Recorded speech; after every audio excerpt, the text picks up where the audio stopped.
Hello, everybody, and welcome to another wonderful episode of Lullabies with Leo. As you can see, Mr. Leo is very excited to be back, and I hope you are too. Tonight, we are going to be reading The Boy Who Loved Words. I'm so very excited because I love words too, and I love reading, and I want Leo to love reading as well. So, let's begin. You can help me with the pages? Yeah? You gotta help me open the book, not close it, silly boy. There are in this world people who are born collectors. Some collect shells or stones, others feathers. Some have even been known to collect tiny teaspoons. Such a one was Selig. He was a collector of words. Selig loved everything about words, the sound of them in his ears, tintabulating, the taste of them on his tongue, tantalizing, the thought of them when they percolated in his brain, stirring, and most especially the feel of them when they moved his heart. Mama. Whenever Selig heard a word he liked, he'd shout it loud, jot it down on a slip of paper, then stuff it in his pocket to save. Such a collector, Selig's pockets positively brimmed with words. He stuffed new ones inside his shirt, down his socks, up his sleeves, under his hat. While other children busied themselves with bats, nets, and all manner of balls, Selig stayed on the outskirts, always on the periphery, listening and collecting delicious words. His father, a practical man who sold sturdy shoes for a living, wondered what good could possibly come from a son with such a strange predilection. His mother, a large, lovely woman from the old country, worried. Could her beautiful boy find happiness? Waving her arms up in the air, she was a windmill of worry. As time went on, people began calling Selig by a new name, Wordsworth. Hey, Wordsworth, kids would giggle. Here's a word for your collection, oddball. Oddball, Selig repeated. The silly-sounding word should have made him giggle, but instead, it made him lonely. One night, Selig had a dream. Alone in front of an unusual emporium, he encountered an oversized amphora. Curious, Selig gave it a tap. Swoosh! Out popped a swarthy, swirling man. Djinn, Selig exclaimed. Then genie, he shouted, enjoying the tang of tasty new words. What you want? The genie asked. A wish? Such strange and savory words, such an offer. At a loss for words, Selig suddenly knew his wish. It was for an answer. It is true. Am I really an oddball? Oddball? You are Wordsworth, a lover of words. Already you have what people search their whole life for, an enthusiasm, a passion. What you need now is a purpose, a mission. Then, without a word of warning, the genie disappeared. Selig awakened from his dream. Lickety-split, he packed a roosack with a pillow and blanket, apples, honey, cream soda, and his entire collection of words. He knew exactly what he had to do. Selig took to the road, determined to find his purpose. On the trail of his purpose, Selig's senses sharpened. He noted the nod and toddle of tulips in the wind, the sway and swagger of tree branches. How, at evening, the light dimmed to announce the arrival of twilight and stars. Dusk, Selig noted, adding that short and enchanting word to his collection. But in time, Selig's step grew heavy. Under the weight of so many words, it was harder and harder to move. He was shuffling and shambling when he might have been rambling and ambling. Perhaps what he needed to do was lighten his load. But how? Throw words away? Waste them? Impossible.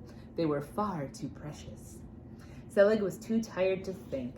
His exhausted brain could imagine but one thing, slumber, a splendid word. Sadly, he was too sleepy to write it down. In front of Selig stood a large and lovely tree. He removed his jacket, stuffed like his mama strudel, with words. Tenderly, he hung each word on its own separate branch, as if putting it to bed for the night. With a sip of cream soda and a nibble of honeyed apple, Selig clambered, then curled in a crook of the tree. Snug, he thought, and fell directly to sleep. Comfortably cradled there, he dreamed of his mama, his mission, and macaroons, his favorite cookie. During the night, a pacing poet, unable to sleep for want of a word, found himself under the same tree, gazing hopelessly at the moon.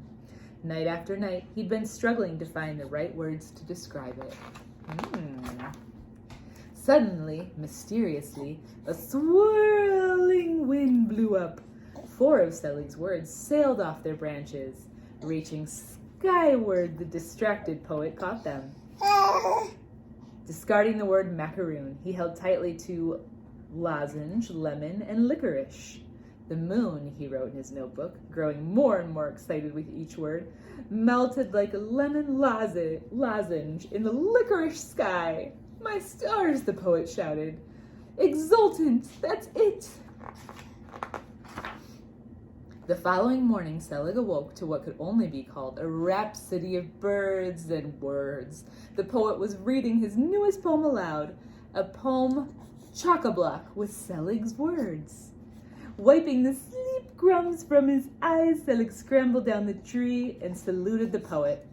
Your poem, he told him, contains some of my favorite words. How beautifully you use them.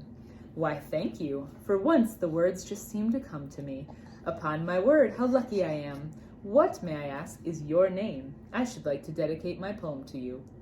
For a moment, Selig hesitated. Then suddenly, for the first time ever, he proudly proclaimed, They call me Wordsworth. It was then that Selig realized his mission. It was spreading the word, sharing his words with others. From that day forth, Selig's steps were light and filled with purpose. Ever the collector, he added new words as it pleased him. But now, whenever he felt word-heavy, he discovered the ideal places to sprinkle, disperse, and broadcast them. In that way, a baker whose pastries has always been ignored found his shop filled with a mob of hungry customers. When the baker's back was turned, Selig, on a macaroon break, had tossed some of his favorite words into the air. Crispy and crunchy landed next to the crumpets. Scrumptious fell against a loaf of pumpernickel. Luscious leaned against a layer cake. Upon my word, how lucky I am, the baker exclaimed when he turned back and saw his voracious new customers. Yeah. Neighbors realized they were bickering when the words fuss, hubbub, and jibber-jabber rained down on them and stopped their fighting. Selig watched them grow still and gazed kindly upon one another after he cast hush, harmony, and chum in their direction. And so, by word of mouth, the legend began. It's Wordsworth, people would whisper, when suddenly the right word occurred to them. He is near, they would nod knowingly. Upon my word, how lucky we are. Years passed, Selig was a man now, also a myth. But while he delighted in his work, he found that once again, he was lonely. Solo, he sighed. One day, after launching the words limber, spry, and gusto towards an aging, unhappy man, Selig heard a sound on the breeze. A single, pulsing, marvelous note floated through the air and found its way straight to his heart. Oh, this is a hard word for Mrs. Woodside. Mellifluous. Mellifluous. Yeah, he exclaimed. Pursuing that perfect note, Selig found a young woman seated by a lake, playing a lute. Suddenly, his heart was aflutter. Tremulously, he asked, May I have a word with you? What is your name? They call me Melody, the woman sang out. The music of her voice, combined with the charm of her words, was to Selig the sweetest of all songs. It was love at first listen. Together they journeyed back to Selig's hometown, to his mother and father. What a reunion. How his mother smiled when she saw them. Worried that they looked thin, she cooked Selig's favorite foods, brisket, dumplings, plum crumble, strudel, and of course macaroons. To comfort their tired feet, Selig's father cobbled the couple his sturdiest shoes. Leo wants the next page. Or do you want to eat the book? He wants to eat the book. Yep, I'll keep going. Rested and restored, Selig resumed his life's work, joyfully gathering and scattering words on the wind. Since then, word by word, legions of lucky people have discovered and delighted in them. You too may find yourself lucky if one day, while you were thinking or writing or simply speaking, the perfect word just seems to come to you. If so, you'll know that Selig is near. And on special days, if you feel like humming or suddenly bursting into song, you'll know that melody is with him. Upon my word, you must say, how lucky I am. The end. Well, I hope you enjoyed that book as much as we did. There were a lot of fun words in there, and I know I loved all the alliterations and metaphors, and there were even some new words for Mrs. Woodside. I probably should have studied ahead of time. Ooh. But I think it was a fun book. You can tell that Leo enjoyed it, and I can tell that Leo is a little hungry too since he was eating his book. But thank you for joining us, and we will see you next week for another episode of Lullabies with Leo.